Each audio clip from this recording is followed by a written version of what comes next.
Feed ചെയ്തതിനു ശേഷം അല്ലാതെയും കുട്ടികളെ വൃത്തിയാക്കുന്നതിനായി ഇന്ന് പല അമ്മമാരും വൈപ്സ് ഉപയോഗിക്കാറുണ്ട്.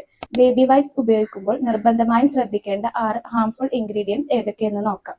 1. Fragrances and perfumes. ഇത് വളരെയധികം ഡേഞ്ചറസ് ആയ ഒന്നാണ്. ഫ്രാഗ്രൻസസ് എന്ന് മാത്രം ലേബലിൽ മെൻഷൻ ചെയ്യുമ്പോൾ സുഗന്ധത്തിനായി എന്തെല്ലാം കെമിക്കൽസ് ഉപയോഗിക്കുന്നു എന്ന് വ്യക്തമാക്കുന്നില്ല.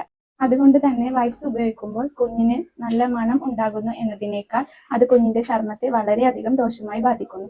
2. ആൽക്കഹോൾ. ആൽക്കഹോൾ കണ്ടന്റ് കുഞ്ഞിന്റെ ചർമ്മത്തിലെ സ്വാഭാവിക ഈർപ്പത്തെ വലിച്ചെടുക്കുകയും അത് ഇറിറ്റേഷൻ ഉണ്ടാക്കുകയും ചെയ്യുന്നു.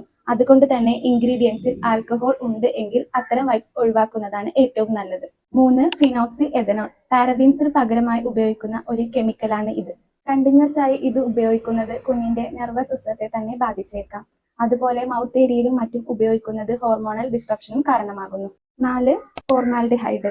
ദീർഘനാൾ കേടുകൂടാതിരിക്കാൻ ഉപയോഗിക്കുന്ന ഒരു കെമിക്കൽ പ്രിസർവേറ്റീവ് ആണ് ഇത്. ഇതിന്റെ ലോങ് ടേം യൂസ് ബ്രെയിൻ ക്യാൻസറിന് വരെ കാരണമാകുന്നു. 5. Propylene glycol PEG. ഇത് പെനട്രേഷൻ എൻഹാൻസറും ആന്റി ബാക്ടീരിയൽ പ്രോപ്പർട്ടി ഉള്ളതുമാണ്. ഇത് കുഞ്ഞുങ്ങളിൽ സ്കിൻ ഇറിറ്റേഷനും അലർജിയും ഉണ്ടാക്കുന്നു. 6. Methyl isothiazolinone MIT.